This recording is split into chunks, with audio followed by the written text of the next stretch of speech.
लोकसत्ताच्या वतीनं आपल्या सर्वांचं मनपूर्वक स्वागत।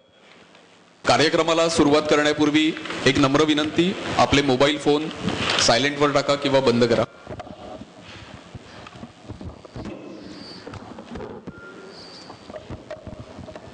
निमित्त आहे पालिका निवडणुकांचं, पण तत्पूर्वी एक छोटासा किस्सा ज्याला संदर्भ लोकसत्तेचाच आहे।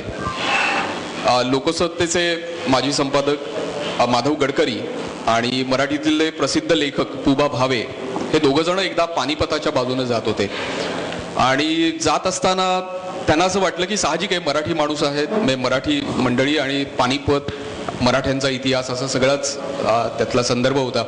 त्यामुळे त्यांना असं वाटलं की नाही, आपण बघायला पाहिजे ही लढाई कुठे झाली काय वगैरे।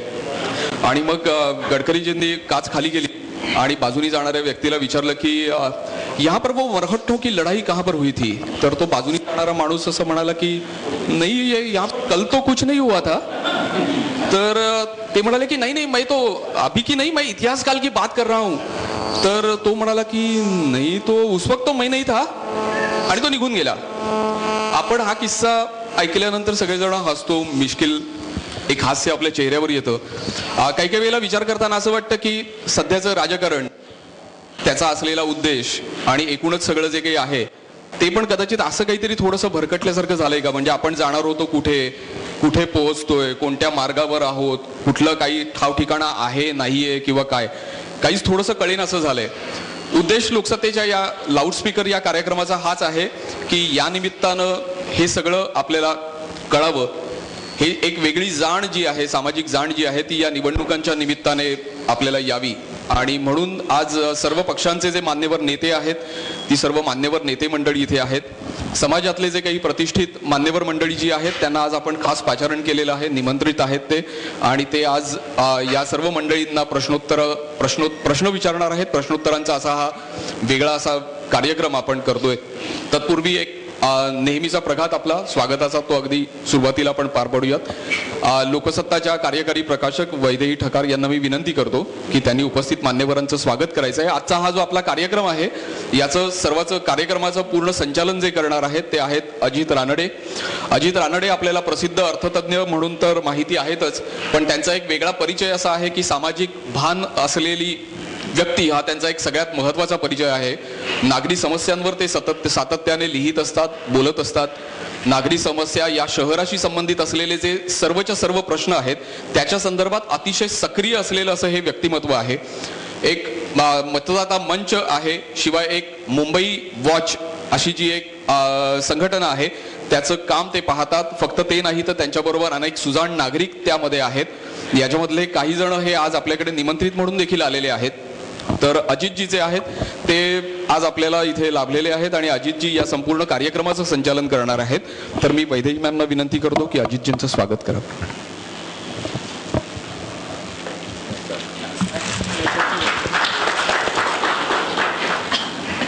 विविध पक्षांचे जे मान्यवर आहेत, आमदार बाळा नांदगावकर, महाराष्ट्र नवनिर्माण सेनेचे आमदार व प्रवक्ता, नगरसेवक म्हणून मुंबई महापालिकेत प्रदीर्घ काळ काम करताना अनेक नागरी समस्यांचा अनुभव, आमदार विनोद तावडे, भाजपाचे नेते, विधान परिषदेतील विरोधी पक्षनेते, महाविद्यालयीन जीवनापासून शैक्षणिक सामाजिक राजकीय क्षेत्रात कार्यरत, आमदार विद्या चव्हाण, राष्ट्रवादी काँग्रेसच्या महिला प्रदेशाध्यक्ष, झोपडपट्टी आणि महिला विषयक आंदोलनांमध्ये सक्रिय सहभाग, स्थायी समितीच्या वर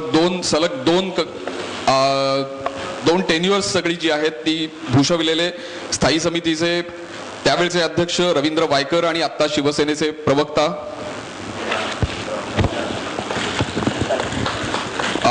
अनंत गाडगीळ, प्रदेश काँग्रेसचे प्रवक्ते, व्यवसायाने आर्किटेक्ट आणि गाडगीळ घराण्याचा राजकीय वारसा ते आत्ता चालवत आहेत, आणि अर्जुन डांगळेजी, रिपब्लिकन पार्टी ऑफ इंडियाचे नेते, झोपडपट्ट्या, दलित चळवळी त्याच्या संदर्भातल्या सर्व कामासंदर्भात आपण त्यांना ओळखतो। आपल्याकडे काही मान्यवर जे आलेले आहेत निमंत्रित, त्यांचा मी अगदी थोडक्यात परिचय करून देतोय। आपल्याकडे आले आहेत सुलक्षणा महाजन, वाहतूक, नगरविकास, गृहनिर्माण क्षेत्रातील त्या तज्ज्ञ आहेत आणि या संदर्भातली विविध पुस्तकं जी आहेत ती त्यांनी लिहिलेली आहेत आणि आपण त्यांचा रेफरन्स बुक म्हणून वापर करत असतो। त्यानंतर आपल्याकडे आहेत अभा मादुसकर, मुंबई महापालिकेतील पहिले सह आयुक्त, पालिकेमध्ये जी नवीन कर प्रणाली आली आणि लेखा पद्धत आली ती माधुस्करजींनी आणलेली आहे. त्यानंतर आहेत ॲडव्होकेट श्रीकांत भट, प्रसिद्ध फौजदारी वकील आहेत, नगररचना शहराशी संबंधित समस्यांचे अभ्यासक आणि टीकाकार आहेत. त्यानंतर आहेत सुधाकर सुराडकरजी, 1966 मध्ये पोलीस दलात उपविभागीय पोलीस अधीक्षक म्हणून रुजू झाले आणि त्यानंतर महानिरीक्षक म्हणून सेवानिवृत्त झाले. त्यांचेही काम आपल्याला माहिती आहे. त्यानंतर आहेत मिलिंद म्हस्के, प्रजा फाउंडेशनचे प्रकल्प संचालक. प्रजा फाउंडेशन गेल्या अनेक वर्षांमध्ये शहराच्या समस्या त्यांच्या संदर्भात अतिशय उत्तम काम करत आहे. काही मंडळी आपल्याकडे अजून यायची आहेत पण त्यांचा उल्लेख मात्र मी आता करणार आहे. Suresh Patankar, master of engineering, chief engineering आलेत, सिटी इंजिनियर म्हणून त्यांनी बराच काळ दीर्घकाळ काम पाहिलंय. त्यानंतर अशोक दातारजी आपल्याला एन्व्हायरमेंटल सोशल नेटवर्कच्या साठी म्हणून माहिती आहेत, शिवाय वाहतूक तज्ज्ञ म्हणूनही ते काम करतात. सौदागर जाधव पालिकेचे मुख्य जनसंपर्क अधिकारी म्हणून निवृत्त झाले तर तेही यायचे आहेत. सुनील चिटणीस आपल्याकडे आलेले आहेत, गेली 35 वर्ष कामगार चळवळीमध्ये सक्रिय सहभाग आहे त्यांचा. प्रवीण घाग आपल्याकडे आलेले आहेत, गिरणी कामगार संघर्ष समितीच्या सरचिटणीसपदी ते आहेत, त्यांचंही काम आपल्याला बरंच माहिती आहे. अमित जठार या सर्व याच्यामध्ये मला वाटतं सगळ्यात तरुण आहे. मॉब या संस्थेसाठी काम करतो, पर्यावरण, शिक्षण, आरोग्य या विषयातला तो अभ्यासक आहे. ॲडव्होकेट राजू कोरडे जे धारावीच्या संदर्भात खूप काम करत आहेत तेही यायचे आहेत. रमेश सांगळे आणि सुनील वालावलकर ही मंडळी यायची आहेत. सुनील वालावलकर आलेले आहेत. GTL मध्ये जनसंपर्क प्रमुख आणि क्रीडा संघटक म्हणून आपल्याला त्यांचा परिचय आहे. ही सर्व मंडळी आहेत. कार्यक्रमाचं स्वरूप आपल्याला माहिती आहे की मुंबईच्या संदर्भातल्या समस्या आणि शहराच्या संदर्भातले जे प्रश्न आहेत त्याच्या संदर्भातली ही थेट प्रश्नोत्तरं आहेत. तत्पूर्वी लोकसत्ताची या कार्यक्रमामागची भूमिका त्यासाठी मी पाचारण करतो कार्यकारी संपादक श्री गिरीश कुबेर यांना. नमस्कार. सुरुवातीलाच आपल्या सगळ्यांचं स्वागत करतो. कुठलीही निवडणूक आली की आपल्या सगळ्यांना माहिती आहे किमान 3 घटक त्यातले असतात. एक घटक करून दाखवलं असं सांगत असतो, दुसरा घटक काही केलं नाही असं म्हणणारा असतो, तिसरा घटक आम्ही करून इच्छितो आणि आम्ही चांगलं करून दाखवू असं म्हणणारा असतो. आणि या सगळ्याच्या शेवटी जो महत्त्वाचा असतो तो अर्थातच तुमचा आमचा घटक, याला एकच प्रश्न पडलेला असतो आणि वर्षानुवर्ष हाच पडत आलेला आहे, आपलं काय होणार. तर या पार्श्वभूमीवरती ही एक चांगली चर्चा व्हावी असा या मागचा उद्देश आहे. आणि त्याच्यामधनं काही प्रश्नांची तड लागावी, काही प्रश्नांवरती राजकीय पक्षांची भूमिका काय आहे हे आपल्याला स्पष्ट व्हावं आणि एकंदरच या निवडणुकीचं चित्र कुठल्या दिशेने निवडणुका जाणार आहेत हे याच्यातनं स्पष्ट होईल अशा आशेने हा कार्यक्रम ठेवलेला आहे. त्यानिमित्तानं अजित रानडे यांना मुद्दामून पाचारण अशासाठी केलं की सर्वसाधारणपणे वर्तमानपत्र काम करत असताना हा निवडणुकीच्या तोंडावरती एक नेहमीचा आरोप सहन करावा लागतो. या पक्षाला जरा जास्त जवळचा आहेस किंवा त्या पक्षाला जरा जास्त दूरचा आहेस वगैरे अशी टीका सहन करायला लागू नये म्हणून म्हटलं आपण काहीच विचारायचं नाही, रोजच्या रोज आम्ही विचारणाऱ्यांचा अंक काढतच असतो. तर आजचं हे सगळं सत्र आहे हे पूर्णपणे अजित रानडे संचालन करतील. मी त्यांना विनंती करतो कार्यक्रमाची सूत्र त्यांनी त्या स्वतःकडे घ्यावीत. कार्यक्रमाचं स्वरूप कसं असेल, प्रश्नोत्तरांचं स्वरूप कसं असेल त्याची ते साधारण रूपरेषा मांडतील. धन्यवाद. आपण सगळे आलात त्याबद्दल आपल्या सगळ्यांचे आभार. धन्यवाद गिरीश आणि सगळ्यांचं. पहिला प्रथम लोकसत्तेचं अभिनंदन की हे असं एक सत्र म्हणजे इंटरॅक्टिव्ह ज्याला आपण म्हणू, हे नुसतं वार्तालाप नव्हे ते एक इंटरॅक्टिव्ह डिस्कशन आयोजित केल्याबद्दल. आणि मला तुम्ही जो अपक्ष का निष्पक्षता जो रोल दिला तो जरा जड जाणार आहे तरी पण मी प्रयत्न करीन. एक मुख्य सुरुवात करायची म्हणजे डेमोक्रेसी की ताली 2 हात से बजती है या करोडो हात से बजती, म्हणजे एक हात इकडे आहे आणि दुसरा हात आपल्या नागरिकांकडे किंवा मतदारांकडे आहे. त्यामुळे नुसतं समस्येबद्दल आपण बोलणार नाही होत असं मला वाटतं. आणि तोंडावर म्हणजे वार्षिक परीक्षा आलेली आणि अभ्यास करतो आणि टेन्शन आहे कोण पास कोण नापास होणार तसं नको. नुसतं समस्या जर लिस्ट काढायची झाली तर मग बऱ्याच आहेत, पण आपण एक थोडंसं विजन आणि ड्रीम काय स्वप्न काय मुंबई शहराचं किंवा इतर शहरांचं महाराष्ट्राचं त्याबद्दल पण थोडं आपण बोलू असं मला वाटतं. तर आपण असं करूया की वक्ते बरेच आहेत आणि बरेच म्हणजे खूप प्रतिष्ठित मंडळी पण आलेली आहे, त्यामुळे सगळ्यांना एक संधी मिळावी म्हणून मी असं सुचवतो की प्रत्येकाने या इकडच्या वक्त्यांनी एक 3 मिनिटं, साधारण 3 ते 4 मिनिटं एक सुरुवाताची प्रस्तावना करावी.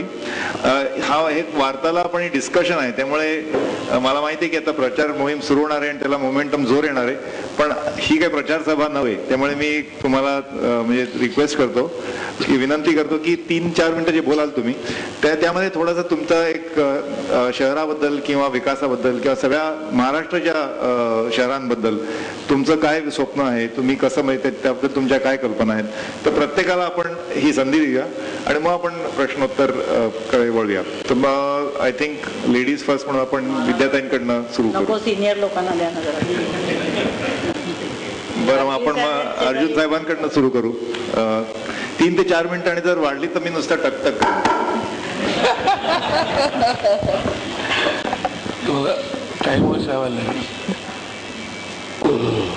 पहिल्यांदा दैनिक लोकसत्तेचं आणि त्यांच्या सगळ्या पदाधिकारी स्टाफचं मी अभिनंदन करतो, कारण एका ज्वलंत प्रश्नावर ही चर्चा ठेवलेली आहे.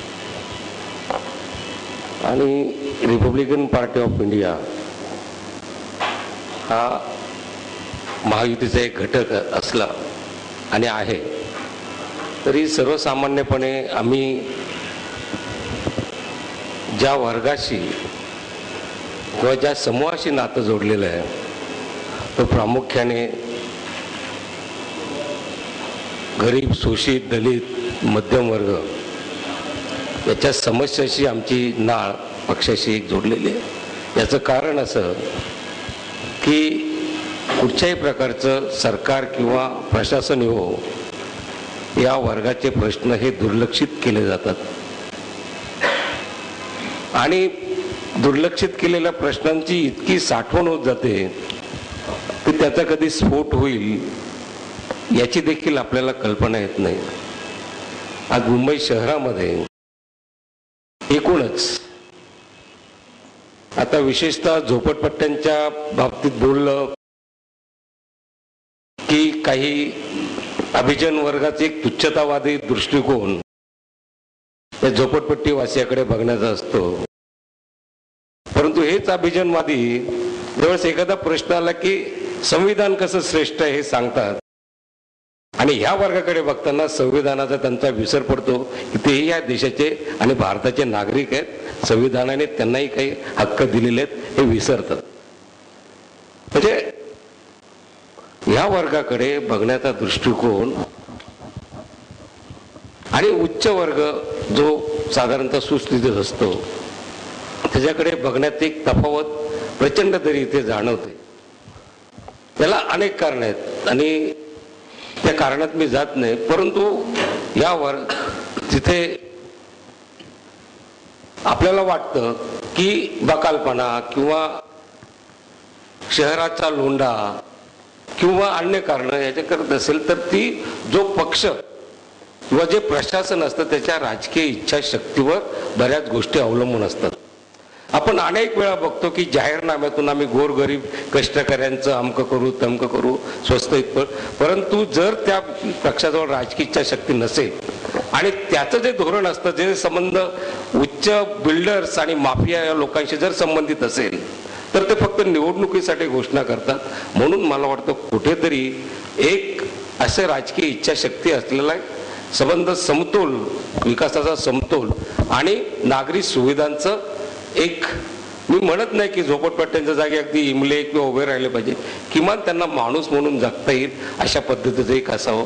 मग याच्यात मध्ये केवळ राहण्याच्या जागेचा प्रश्न येत नाही, सर्वसामान्यपणे ट्रान्सपोर्टेशन म्हणजे आज मुंबई शहरामध्ये आपल्याला एक आवश्यक वाटतं की एक गोरगरिबांना, मध्यमवर्गीयांना परवडेल, कारण मुंबई शहरातल्या स्टेशनच्या जवळपासच्या जागा ह्या संपलेल्या आहेत आणि कुठेतरी स्टेशनपासून 14-15 किलोमीटरवर त्यांना जावं लागतं आणि त्याच्यातच मला वाटतं कामगार असतील, कारकून असतील किंवा ऑफिसमध्ये जाणारा किंवा विद्यार्थी असतील यांच्या ट्रान्सपोर्टेशनची सोय मला वाटतं सोय झाली पाहिजे. आणि सगळ्यात महत्त्वाचा प्रश्न जर आपल्याला वाटतं की याच्यात जो पाण्याचा प्रश्न आहे तो मला वाटतं अत्यंत महत्त्वाचा आहे, कारण याचा सगळ्यात त्रास आपल्या भगिनी वर्ग आणि संबंध जो असतो त्याचा होतो, आणि संबंध कौटुंबिक त्याचे इतरही कल्चरल आणि सोशल परिणाम खूप असतात.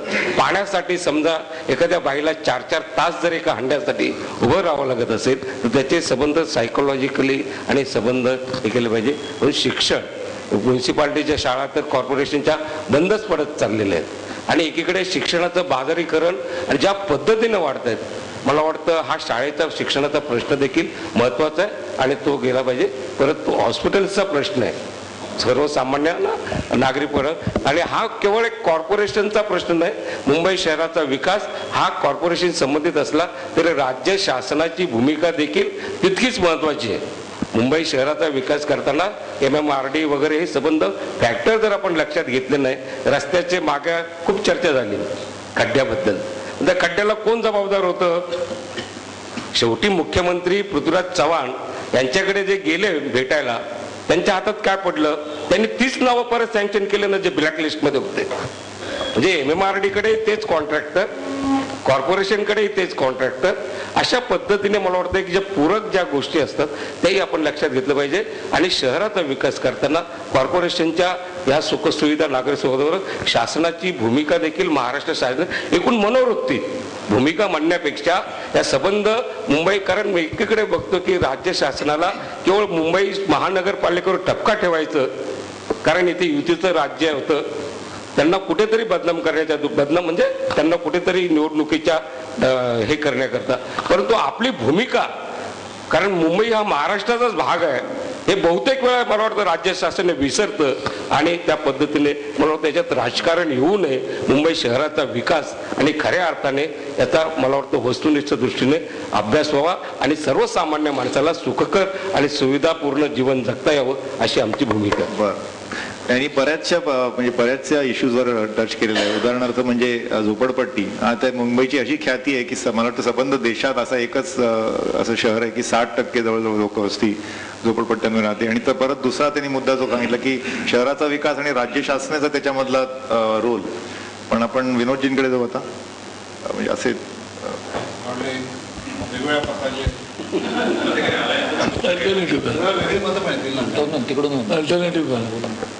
विद्यार्थी आहे तुम्ही 3 ते 4 माईक नका वापरू, तुमचा वापरा. नाही, माझाच वापरतो. आपण सर्वांनी या ठिकाणी आज चर्चा उपस्थित केली त्याबद्दल खरोखरच अभिनंदन करते लोकसत्तेचं. आणि मला असं वाटतं मुंबई शहर आणि उपनगर यांचे खूपच मोठे प्रश्न सध्या निर्माण झालेले आहेत. कारण मी एक सर्वसामान्य गृहिणी म्हणून जेव्हा राजकारणात आले समाजकारणातनं, तेव्हा लोकल ट्रेनने प्रवास हा आपल्या प्रत्येकाच्या नशिबी असतो. आणि मला असं वाटतं सगळ्यात मुंबईची मोठी समस्या कुठली असेल तर वाहतुकीची समस्या आहे. मग तुम्ही गाडीने जरी गेला तर रस्त्यामध्ये ट्रॅफिक जॅम असतो, पार्किंगचा प्रश्न असतो. मुंबईच्या लोकल ट्रेनने ट्रॅव्हलिंग केल्यावर तुम्ही ज्या स्टेशनच्या बाहेर उतरता तो परिसर असा आहे की तिथे रेल्वेही काही करत नाही, कारण रेल्वेला काहीच देणं घेणं नसतं. पण बाहेरचा परिसर आहे हा किमान कॉर्पोरेशनने च्या परिसरात यावा आणि तो त्यांनी डेव्हलप करावा. तिथे किमान एखादं टॉयलेट तरी असावं, कारण लोक इतक्या लांबनं या शहरामध्ये प्रवास करतात. तर मला असं वाटतं वाहतुकीची समस्या आणि त्याला जोडून पार्किंगची समस्या ही या शहरातली सगळ्यात मोठी समस्या आहे.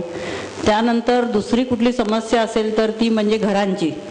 म्हणजे अगदी आपण इथे झोपडपट्ट्यांचा विषय काढला होता. 65 लाख लोक जवळजवळ झोपडपट्ट्यांमध्ये राहतात. म्हणजे ते खुशीने राहत नाही, त्यांना नाईलाजास्तव राहायला लागतं.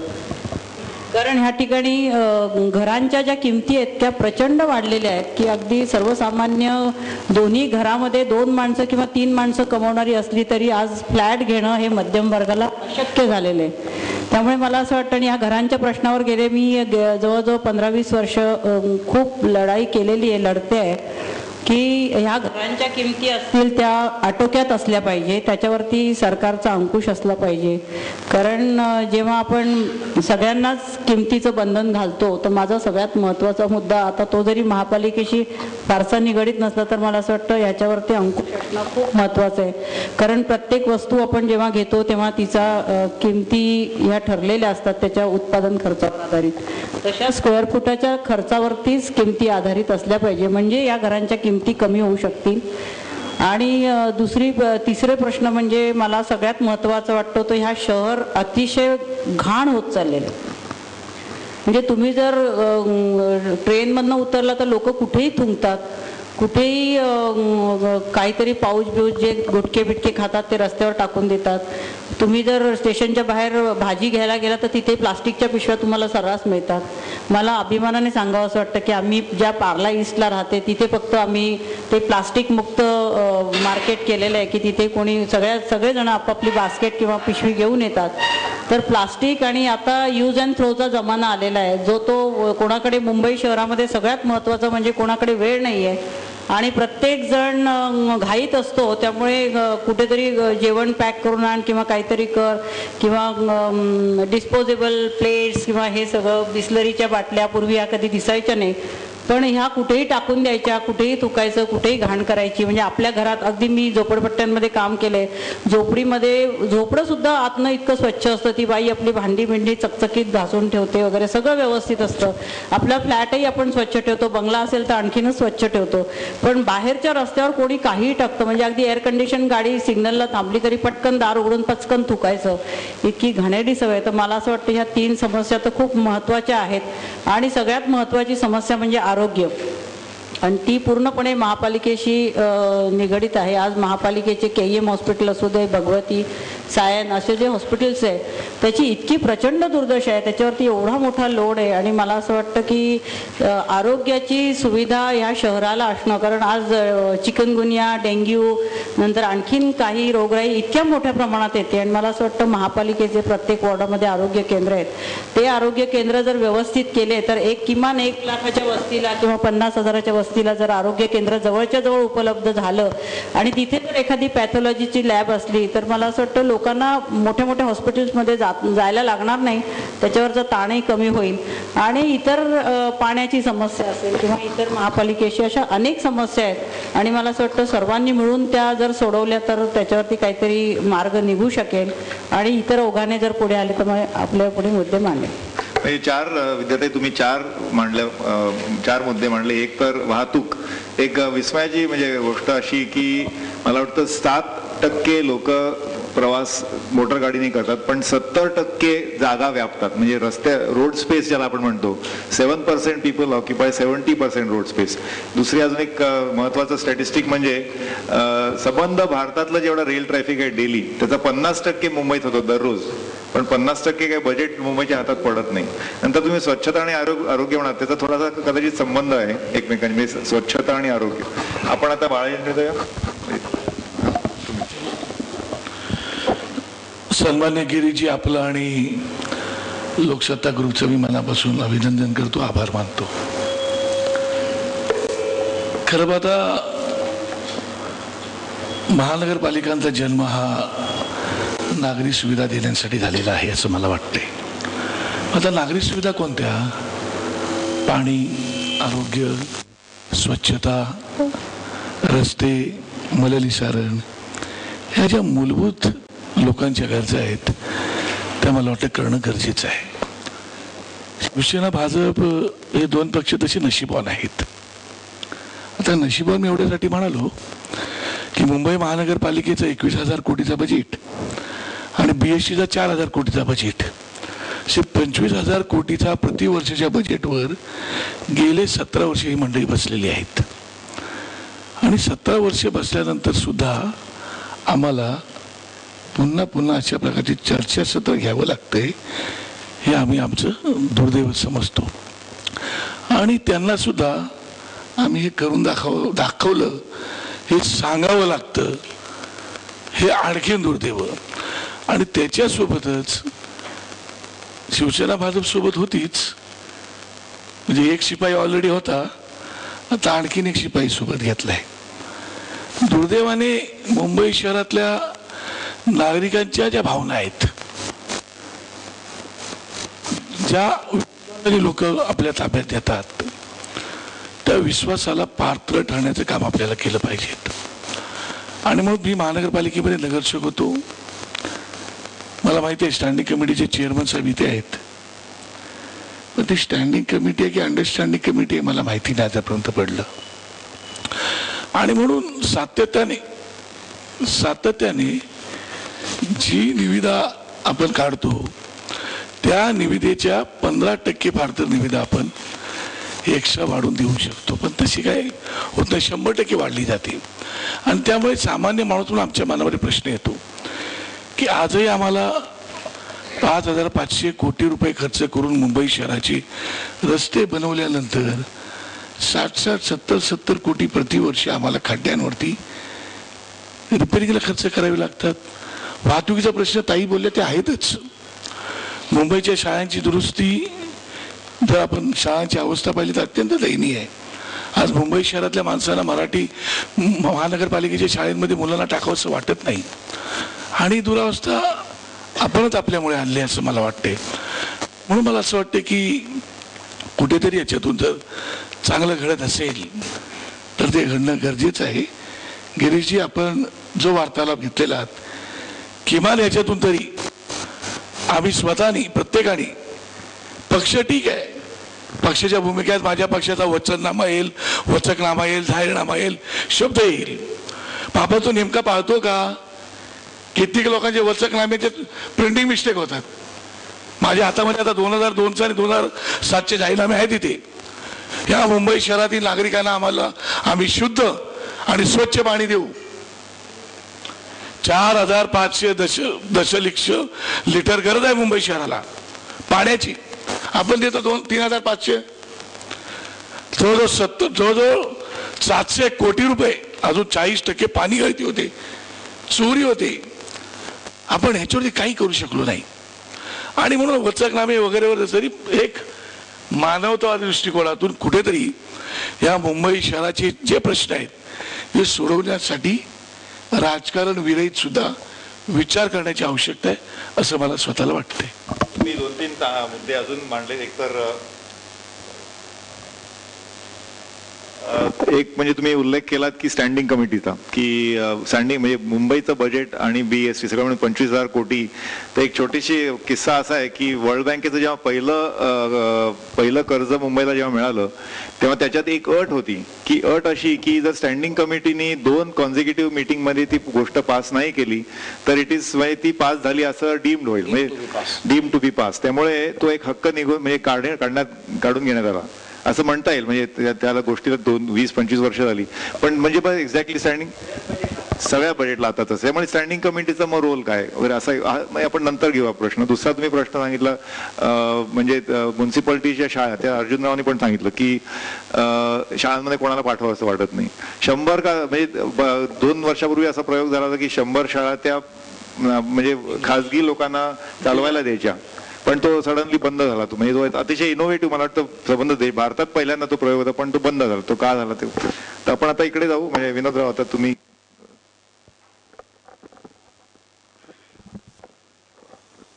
या प्रकारच्या चर्चासत्राकडे पाहताना मला वाटतं की निवडणुकीचं वातावरण गरम असताना काही प्लॅटफॉर्म्स हे प्रचाराचे मानले जातात,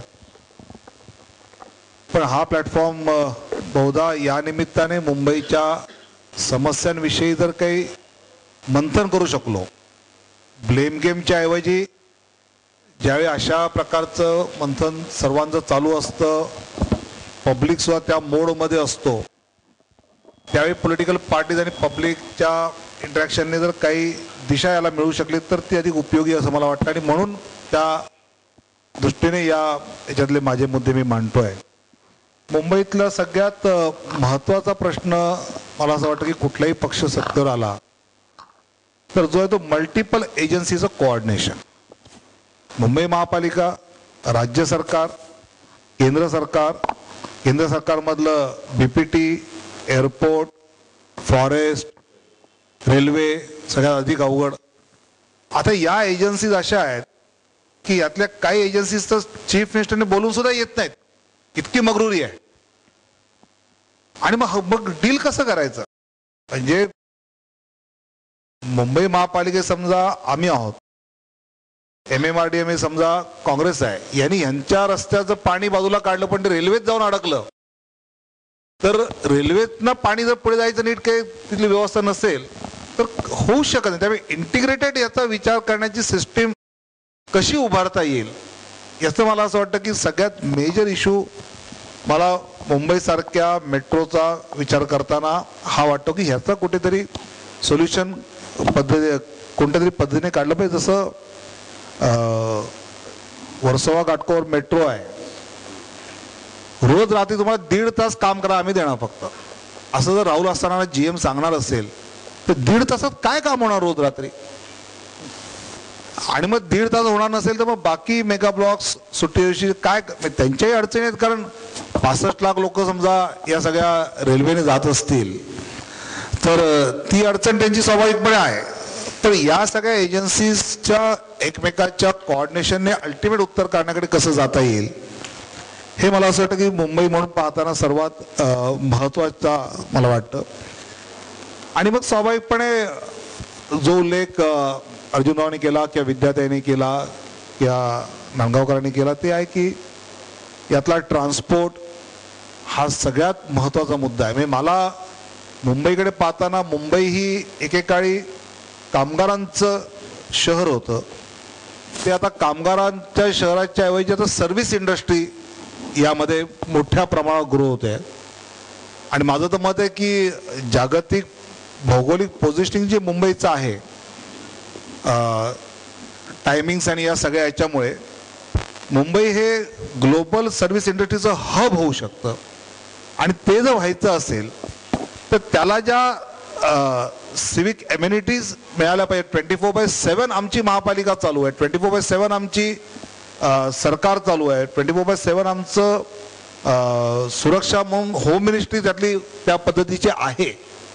हे जे जाणवलं पाहिजे ते मला असं वाटतं मुंबई म्हणून जाणवत नाही.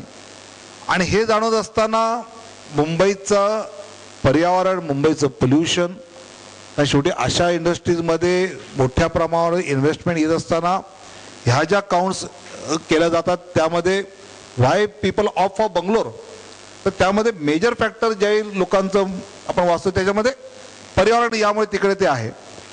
तर त्या अर्थाने सुद्धा पर्यावरण टिकवण्यासाठी मुंबई समोर असणारी त्यातली चॅलेंजेस आहेत. म्हणजे ज्यावेळी मी दिल्लीमध्ये विद्यार्थी चळवळीमध्ये होतो ते दिल्लीचं प्रदूषण कधी कमी होऊ शकेल असं वाटलंच नव्हतं. म्हणजे प्रशांत दीक्षित पण ज्यावेळी तिथे होते, पण एक खाटका निर्णय आला आणि त्यानंतर आज दिल्लीत जाणवतं की आपले डोळे चुरचुरत नाहीत दिल्लीला फिरताना. म्हणजे या लेवलचं करता येऊ शकतं. तर अशा काही गोष्टीच्या चॅलेंजेस आपल्याला मुंबई म्हणून त्यातल्या स्वीकाराव्या लागतील. आणि मला वाटतं की पाणी आहे, रस्ते आहेत, त्यानंतर मलनिस्सारण म्हणजे सिवरेज आहे. कारण शेवटी मुंबई हे चारी बाजूने समुद्राने घेरलेलं आहे. It is a saucer city. मला तर एक चांगलं आठवतं की ज्यावेळी रेस्कोर्सवर आमचं BJPचं महाधिवेशन होतं तर त्या अधिवेशनामध्ये त्या सगळ्याचा इन्चार्ज मी होतो. तर पूर्ण आम्ही नीट व्यवस्था दुपारी सगळं झालं आणि फायनल इन्स्पेक्शनला आम्ही प्रमोद महाजन साहेबांना बोलवलं आणि वी वर हॅपी की एकदम टकाटक आपण सगळं मस्त केलं आहे. आणि ते संध्याकाळी 5-5:30ला आले आणि मग त्यांनी जरा असं एक टॉप व्ह्यू घ्यायचा म्हणून वर गेलो होतं. तिथे त्यांनी मध्ये असं मोठं पाणी पाहिलं. आम्ही म्हटलं दुपारी 12ला तर काही नव्हतं, सगळं नीट भराव बिरावलं मस्त झालं होतं, हे काय आलं? आम्ही त्या रेस्कोच्या मॅनेजरला बोलवलं. तो म्हणलं भरतीच्या वेळी पाणी येणारच ना म्हणले. मी मुंबईमध्ये मलनिस्सारणमध्ये सिवरेज साचलेलं शहरातलं पाणी बाहेर टाकणं हे चॅलेंज नाही आहे, समुद्राचं पाणी शहरात येणार नाही हे मोठं चॅलेंज आहे. ह्या सगळ्या भौगोलिक फॅक्च्युअल्स लक्षात घेऊन जी चॅलेंजेस आपल्याला मीट करायची आहेत मला वाटतं की ती पाहत असताना मग त्याच्यामध्ये ट्रान्सपोर्ट असेल की जसं BST 4,000-5,000 कोटीचा उल्लेख बाळा नांदगावकरांनी केला की मोठं चॅलेंज जे कुठल्याही रुलिंग पॉलिटिकल पार्टीला आहे की आज जर 21,000 कोटीपैकी 62-65% सॅलरी आणि मेंटेनन्सवर जाणार असतील तर हे कमी कसं होईल? आणि हे कमी करताना कर्मचारी संघटना आणि बाकी सगळे जे आम्ही भाजपने ते एक हिमाचलचं सरकार त्याच्यावर गमावलं शांताकुमारांचं, या मी कर्मचाऱ्यांवर ऍक्शन घेतली त्यावेळी. तर हे कसं करायचं? You have to deliver the goods and be yourself there.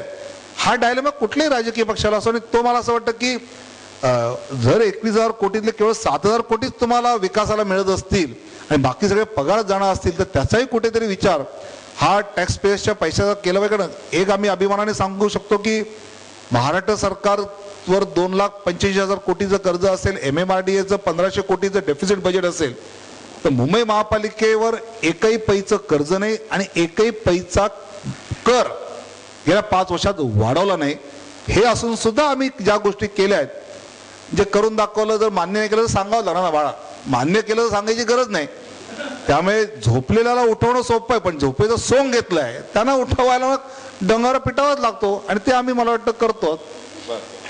तुम्ही 2 मुद्दे मी तुमचे उचलतो. एक तर ही तंगडातंगडी जी सांगितली तिने MMRDA म्हणजे कुठली एजन्सी कुठे, रेल्वे नंतर MMRDA नंतर, ह्याचा जी तंगडातंगडी होते आणि त्याच्यामुळे कोऑर्डिनेशन होत नाही. म्हणजे जणू काही जे आपले पंतप्रधान म्हणतात की एक कोअलिशन धर्मामुळे मी अमुक अमुक करू शकलो नाही, तर Mumbai is under permanent coalition धर्म, त्यामुळे तो एक प्रश्न त्यांनी बरोबर. पण दुसरं म्हणजे त्यांनी जे एक काय म्हणतात त्याला स्वप्न दाखवलं की ग्लोबल हब मुंबई, तुम्ही म्हणाल ग्लोबल हब होऊ शकतं, ते ऍक्च्युली 2006 साली पंतप्रधानांनीच सांगितलं होतं की Mumbai as an international financial centre. त्यामुळे हे एक म्हणजे अतिशय विलक्षण असं पोटेन्शियल या शहरात आहे आणि ते आपण स्वप्न म्हणजे बरेच रिपोर्ट्स पण आलेले आहेत. तर आपण तो एक पण तो विषय घेऊ. तर आता आपण वाईकरांकडे येऊ.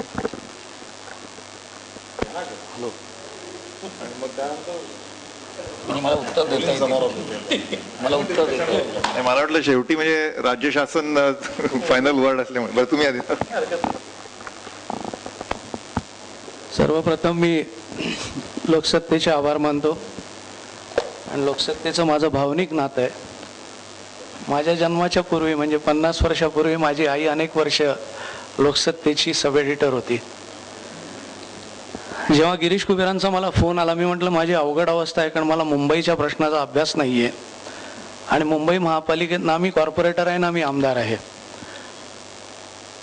तेव्हा मला 2004च्या प्रसंगाची आठवण झाली. सर्वप्रथम मी जेव्हा 2004 साली सोनियाजींनी माझी पक्षाचा प्रवक्ता म्हणून नेमणूक केली, त्यावेळेला भाजपचे प्रवक्ते होते प्रकाश जावडेकर आणि राष्ट्रवादीचे होते कैलासवासी वसंत चव्हाण. आणि माझ्या पहिल्याच प्रेस कॉन्फरन्समध्ये प्रश्न विचारला की सर्व राजकीय पक्षाचे प्रवक्ते पुणेकर कसे. त्यावेळेला मी उत्तर दिलं होतं, माहीत नसलेल्या विषयावर अधिकारानं बोलण्याची कला ही फक्त पुणेकरामध्ये आहे. तेव्हा मी आज माझं सिक्रेट तुम्हाला सांगून टाकलेलं आहे की माझा फारसा अभ्यास नाही आहे मुंबईच्या प्रश्नावर. पण जसा आता रानडेंनी उल्लेख केला की पंतप्रधानांनी 2004च्या निवडणुकीत सांगितलं होतं की आम्ही शांघाय करू, म्हणजे लगेच त्याच्यावर टीका करण्यात आली. पण त्यांचा मतिदार्थ असा होता की या शहराला आम्ही आता प्रॉमिनन्स देणार आहोत. आणि म्हणून आम्ही काही बोर्ड लावलेले नाहीत काय केलं काय नाही, पण तरी सुद्धा कार्यकर्त्यांच्या मार्फत आम्ही ते पोचवतो. जसं लोकपालवर मी एक पुस्तिका काढली आहे पक्षाकरता तसंच. आणि त्या अर्थाने ह्या शहराकडे बघण्याचा आमचा दृष्टिकोन काय, तर त्याचं म्हटलं तर कारण माझा टेक्निकल विषय आहे, मी अमेरिकेतनं त्या विषयात अर्बन डेव्हलपमेंटमध्ये डबल पोस्ट ग्रॅज्युएशन केलं आहे. पहिला आमचा मुद्दा असा आहे की आम्ही इन्फ्रास्ट्रक्चरवर कॉन्सन्ट्रेट केलेलं आहे. आणि मी फक्त आकडेवारी उदाहरणार्थ म्हणून सांगणार आहे की आम्ही MUTP 1 आणि 2 हे जे प्रकल्प दिलेले आहेत त्याच्यामध्ये आम्ही 4,137 कोटी आणि 5,300 कोटीची तरतूद केलेली MUTP करता. वर्सोवा अंधेरी घाटकोपर मेट्रो 11 किलोमीटरच्या रस्त्याला 2,356 कोटी आम्ही हे केलेले आहेत. चारकोप बांद्रा मानखूम मेट्रो 32 किलोमीटर 8,250 कोटी. कुलाबा सांताक्रूज मेट्रो हे 1,800 कोटी. 7 रस्ता वडाळा चेंबूर मोनोरेल 19 किलोमीटरचा 2,460 कोटी. एवढ्याकरता मी वाचतोय की कोणकोणचे प्रकल्प सरकारने घेतलेले आहेत. साधारण 2031 पर्यंत जे प्लॅनिंग आहे त्यामध्ये 450 किलोमीटरचे मेट्रो, त्याच्यामध्ये 24 कॉरिडॉर असणार आहेत आणि 240 किलोमीटर सबअर्बन 10 कॉरिडॉर असणार आहेत. मगाशी त्यांनी मुंबईचा उल्लेख केला तर टाइम्स ऑफ इंडिया, मला तुम्हाला आश्चर्य वाटेल, मी लेख घेऊन आलेलो 1997 साली टाइम्स ऑफ इंडियाने ज्या वेळेला मला या विषयांवर लिहायला आमंत्रित केलं होतं आणि त्यानंतर लोकसत्तेतही माझे लेख प्रसिद्ध झाले होते. त्यावेळेला मी मुंबईत कशी सुधारणा करता येईल सगळ्यात पहिली कोस्टल एक्सप्रेसची आयडिया त्यावेळेला मी 1997 साली लिहिली होती. त्या अगोदर मी कॉलेजमध्ये असताना, आर्किटेक्चर कॉलेजमध्ये असताना ती मांडली होती. त्यानंतर मी पोल्युशन कंट्रोल करताही दिलं होतं की शहराच्या मध्यभागी उंच इमारती अलाव करा आणि शहराच्या समुद्रकाठी अजिबात उंच इमारती अलाव करू नका, म्हणजे वारं आतमध्ये येईल आणि पोल्युशन कंट्रोल राहील. त्यानंतर 1740 किलोमीटरचे आम्ही हायवे आणि रोड प्लॅन केलेले आहेत मुंबई. त्यामध्ये मी स्टॅटिस्टिक दिलं होतं 97 साली की मुंबईच्या 440 किलोमीटरच्या परिसरामध्ये ऑलरेडी टोटल जे आयडेंटिफाईड म्युन्सिपल रस्ते आहेत त्याची बेरीज 2200 किलोमीटरच्या पुढे गेलेली आहे. आणि हे जगामधल्या पहिल्या 10 शहरांमधलं आता ॲव्हरेजच्या जवळ आपण येत चाललं. आता तर ते पुढे गेलेलं आहे. ईस्टर्न फ्रीवे असेल 1100 कोटीचा, किंवा BRC पासून कळंबोळीपर्यंत आता 14 लेनचा आम्ही प्लॅन केलेला आहे. दुसरं आम्ही जे घेतलं आहे की नुसतं वाहतूक नव्हे तर आंतरराष्ट्रीय दर्जा करताना आंतरराष्ट्रीय याच्या विमान वाहतूक याकडे आम्हाला बघावं लागेल. आणि म्हणून 42 डेडिकेटेड ट्रान्सपोर्ट रूट्स असलेलं नव्या मुंबईचं 14,500 कोटीची तरतूद असलेला विमानतळ हा प्लॅन करण्यात आलेला आहे. आणि त्याच अनुषंगाने 9,800 कोटीची मुंबईच्या सांताक्रूज विमानतळ आणि त्याच्या परिसरालाही हे करण्याची तरतूद करण्यात आलेली आहे. हाऊसिंगचा जो विषय आहे त्याच्या 3 पद्धतीने आम्ही घर बांधणी केली. एक म्हणजे झोपडपट्ट्यांच्या, त्याची सुरुवात 1985 साली राजीव गांधी यांनी ज्या वेळेला काँग्रेसचं अधिवेशन झालं त्यावेळेला 100 कोटी दिले आणि त्यानंतर धारावीच्या झोपडपट्टीच्या पुनर्वसनाला सुरुवात झाली. आज आता सेक्टर 5 मध्ये सुरुवात झालेली आहे. 5,400 कोटी रुपयाची तरतूद धारावीच्या प्रकल्पाला केलेली आहे. दुसरं एक सरकारनं चांगलं काम केलं तर जसे गरीब वर्ग आहे किंवा जसं मध्यमवर्गीय की जे आज मुंबईमध्ये एक मोठी समस्या आहे की भाडेकरू आहेत, भाड्याने लोक राहत आहेत, त्यांच्याकरता म्हाडाच्या अंदर 2.5 FSI ही स्कीम आणली की जेणेकरून म्हणजे 1940च्या अगोदरच्या इमारती या पुनर्बांधणीला करायला गेलं तर वाढीव FSI देऊन म्हणजे मालकाची सोय झाली, भाडेकरूंची सोय झाली, त्यांना नवीन घर बिना किंमत हे मिळेल अशा तऱ्हेची योजना ही. आणि त्यानंतर राजीव गांधी आवास योजना. पाण्याच्या प्रश्नाच्या संबंधी मिडल वैतरणा 915 कोटी पुढल्या वर्षी तरतूद करून पुढल्या वर्षी ते कंप्लीट होईल आणि त्यामुळे मुंबईला चांगल्या पाण्याचा प्रश्न मोठ्या प्रमाणामध्ये होणार आहे. दुसरं एक असं की म्हणजे सुशोभीकरणाचं आपण बोलतो तर मरीन ड्राईव्ह असेल, जिजामाता उद्यान असेल, अशा तऱ्हेचे हे वेगवेगळे प्रकल्पही सरकारनं घ्यायचं ठरवलं आहे. आणि विशेष करून ज्याला वर्ल्ड हेरिटेज आंतरराष्ट्रीय दर्जा ज्या CST-VT स्टेशन आपण म्हणतो त्याला दिलं आहे त्याचं मेंटेनन्स, त्याचं ब्युटिफिकेशन आणि त्याचं एक्सपान्शनला केंद्र सरकारच्या अनुषंगानं 3,000 कोटीची ही तरतूद आपण केलेली आहे. सगळ्यात शेवटी मी एवढंच म्हणेन की हे सगळं करत असताना यांचा एक मुद्दा मी थोडा पुढे नेईन. तावडेजींचा हे प्रचाराची सभा नाही तर मी सुरुवातीलाच ठरवलं होतं की कुठल्याही मी विरोधकांवर टीका करणार, की पॉझिटिव्ह मुद्दे मांडणारे आणि आमचा दृष्टिकोन पॉझिटिव्ह पद्धतीनेच पुढे जायचा आहे. पण एक करत असताना एक लक्षात आलंय आणि मी सर्व व्यासपीठावरून बोलतोय की समविचाराची, त्या विचाराची सरकार सर्व ठिकाणी असल्याशिवाय एकसूत्रता येत नाही आणि कोॲलिशनचा जमाना हा गेला पाहिजे. आणि म्हणून मी सर्व व्यासपीठावर आज मी इथे काँग्रेसवाला आहे म्हणून मी म्हणणार नाही की काँग्रेसला मत द्या, ते बाहेर म्हणेन मी, पण माझी लोकांना ही विनंती राहील की कोॲलिशन गव्हर्नमेंटचा जमाना कुठेतरी आता बंद झाला पाहिजे. जाता जाता मी एवढंच उदाहरण देईन, मी आत्ता काही लेख लिहिलेत त्याच्यावर, आपल्याला आश्चर्य वाटेल. भारतामध्ये 1100 राजकीय पक्ष आहेत, जगात कुठेही नाही आहेत. त्यातल्या 780 राजकीय पक्षांनी आत्तापर्यंत निवडणूक लढवलेली नाही. इलेक्शन कमिशनरनी सरप्राईज व्हिजिट म्हणून दक्षिण भारतामध्ये 2-3 इलेक्शन ऑफिसेसच्या कार्यालयावर धाडी घातली असताना एक नारळाच्या विक्रीच्या दुकानात त्याचं ऑफिस निघालं आणि दुसरं त्यांनी जे पैसे गोळा केले होते राजकीय पक्षाच्या नावावर ते सगळे त्यांनी वेगवेगळ्या नावावर FD मध्ये गुंतवलेले होते. असे जर राजकीय पक्ष जन्माला येत असतील, कारण शिवाय काही ठिकाणी कसं आहे इलेक्शन कमिशनरची आपली 14C अंडर व्याख्या अशी आहे की ज्या राजकीय पक्षांचे प्रतिनिधी 4 राज्यांमधनं आहेत, मग तो कॉर्पोरेटर असेल, आमदार असेल, खासदार असेल, त्याला राष्ट्रीय पक्षता म्हणून मान्यता दिली जाते. जगामध्ये लक्षात घ्या सगळीकडे बदल सुरू झालेला आहे. नायजेरियाने आता नवीन रेफरंडम आणलाय, त्यामध्ये इस्रायलने आणलाय, जर्मनीने आणलाय, साऊथ आफ्रिकेत आणलाय की ज्या राजकीय पक्षांना 3%, 8%, 10% कमी मतं मिळतील त्यांची पुढल्या निवडणुकीला राज्य मान्यता काढून घ्यायची. कारण त्याच्याशिवाय इतकं जे पीक आलेलं आहे राजकीय पक्षांचं ते थांबलं जाणार नाही. राष्ट्रीय पक्ष ज्यांना मग भले असू दे की एक रायटिस्ट विचारायचे असू दे, एक लेफ्टिस्ट विचारायचे, एक सोशलिस्ट विचारायचे, पण जे प्रमुख काही विचार देशाला देऊ शकतील असे राजकीय पक्ष जर आले एकत्र आणि त्यांचं जर समविचारी एक सरकार सगळीकडे आलं, राज्यात, कॉर्पोरेशनला आणि दिल्लीला, तर त्या एकसूत्रतेने एक चांगलं देश, शहर आणि राज्य निर्माण करू असं माझं मत आहे. शेवटची काही मिनिटं तुम्ही निवडणूक सुधारांवर गेलात. म्हणजे जसं दर शुक्रवारी नवीन सिनेमा जसा रिलीज होतो तसं दर शुक्रवारी एक नवीन राजकीय पक्ष निर्माण होतो. पण सिनेमा हिट होत नाही, पण राजकीय पक्ष हिट होतात. मात्र पण तो आधीचे जे सगळे आकडे तुम्ही मांडलेत, जे सगळे प्रकल्प, आणि ते छान तुम्ही एक स्वप्न दाखवलं. पण त्याच्यावरनं मला असं वाटलं की ते तुम्ही मुंबई इतकं देखणं शहर दाखवलं, पण तो दृष्टिकोन फक्त मंत्रालयातच दिसतो. मग ती मग आधी अर्जुनाने पण तो एक मुद्दा मांडला होता की स्वायत्तेचा येतो, की हे सगळं म्हणजे स्वप्न तुम्ही रंगवता, पण ते फक्त मंत्रालयाकडनंच ते त्याचं अंमलबजावणी होते. पण आणि मुंबई शहराकडे किंवा तर आपण आता यांच्याकडे वळू, कारण मुंबई महापालिकेकडे नगर कितपत त्यांच्याकडे स्वायत्त आणि हक्क आणि नमस्कार. अशा प्रकारचं चर्चासत्र लोकसत्ताने आज इथे घेतलेलं आहे. हे घेत असताना मला देखील यामध्ये चर्चेमध्ये सहभाग घेण्यासाठी बोलवलं, त्याबद्दल धन्यवाद. या प्रकारची चर्चासत्र जी आहेत ती या अगोदर देखील वर्षानुवर्ष झाली असती, म्हणजे दर वर्षाला बजेटच्या अगोदर, की काय करायला, दृष्टिकोन बजेटचा कसा असायला पाहिजे. तर असं जर मंथन झालं असतं तर दरवर्षी त्या दृष्टिकोनातनं देखील बजेटला आकार देणं हे चांगल्याप्रमाणे जमलं असतं. तरी देखील ही सुरुवात देखील अत्यंत स्मरणीय आहे, चांगली आहे. मुंबई महानगरपालिकेची पहिले इलेक्शन 1952 साली झालं. आता ह्या 12व्या इलेक्शनला आपण आता सामोरं जात आहोत. आणि या 12व्या इलेक्शनला सामोरं जाताना गेले 3 टर्म या मुंबई कॉर्पोरेशन शिवसेनेच्या ताब्यात आहेत. शिवसेनेच्या ताब्यात असल्या कारणाने त्या ठिकाणी सोयी सुविधा देणं, जसं आता बाकीच्या वक्त्यांनी सांगितलं की सोयी सुविधा दिल्या पाहिजे, हे कबूल आहे, देतही आहोत आपण, आणि ते कोणालाही नाकारता येणार नाही. परंतु किती प्रमाणात द्यायच्या, कुठपर्यंत द्यायच्या, आणि हे देत असताना याचा पुरेपूर आपण देतो की नाही, आणि किती वाढवायला पाहिजे, हे वाढवत असताना देखील येणाऱ्या जी लोंढ्या आहेत हे कुठपर्यंत थांबवायचे याच्यावरती देखील विचार होणं हे अति प्रामुख्याने महत्त्वाचं आहे.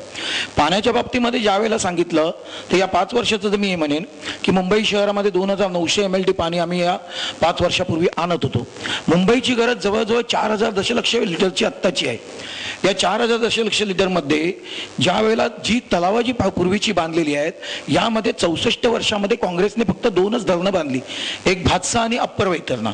त्याच्या अगोदरचं तानसा वगैरे जे काय आहेत, आणि मोडक सागर मुंबई महानगरपालिकेने बांधला, तानसा बांधला, विहार आणि पवई, याच्यातनं मुंबई शहराला आपण पाणी पुरवठा करत होतो.